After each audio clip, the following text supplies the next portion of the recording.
நாட்டின் 80வது சுதந்திர தினத்தை முன்னிட்டு மாவட்ட ஆட்சியர் துர்காமூர்த்தி தேசிய கொடியை ஏற்றி வைத்து ரூபாய் 1,98,00,000 மதிப்புள்ள அரசு நலத்திட்ட உதவிகளை வழங்கினார்.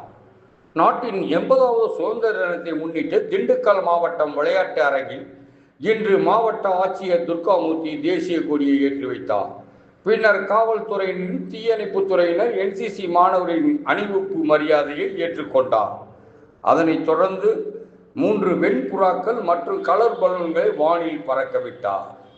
இதனைத் தொடர்ந்து நாட்டின் சுதந்திரத்திற்காக போராடிய தியாகிகளுக்கு பொன்னாடை போர்த்தி கௌரவித்தார். காவல்துறையில் சிறப்பாக பணிபுரிந்த 69 பேருக்கு பதக்கம் மற்றும் பாராட்டு சான்றிதழ் வழங்கப்பட்டது. இதனைத் தொடர்ந்து தமிழக அரசின் சார்பில் ஊரக வளர்ச்சித்துறை, வருவாய்த்துறை, பிற்பட்டோர் நலத்துறை, சமூக நலத்துறை, தோட்டக்கலைத்துறை, வேளாண் துறை உட்பட அனைத்து துறைகளிலும் சிறப்பாக பணியாற்றிய 282 அலுவலர்களுக்கு பாராட்டி சான்றிதழ் மற்றும் பதக்கம் வழங்கப்பட்டது. 48 பயனாளிகளுக்கு 1,98,00,000 மதிப்புள்ள அரசின் நலத்திட்ட உதவிகளை வழங்கினார்.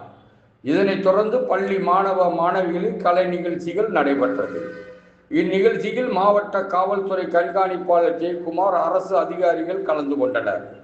திண்டுக்கல் மாவட்ட ஆட்சியர் துர்காமூர்த்தி சிறப்பாக பணியாற்றிய காவல்துறையினர் மற்றும் அதிகாரிகளுக்கு பரிசுகள் மற்றும் பதக்கங்களை வழங்கி பாராட்டினார்.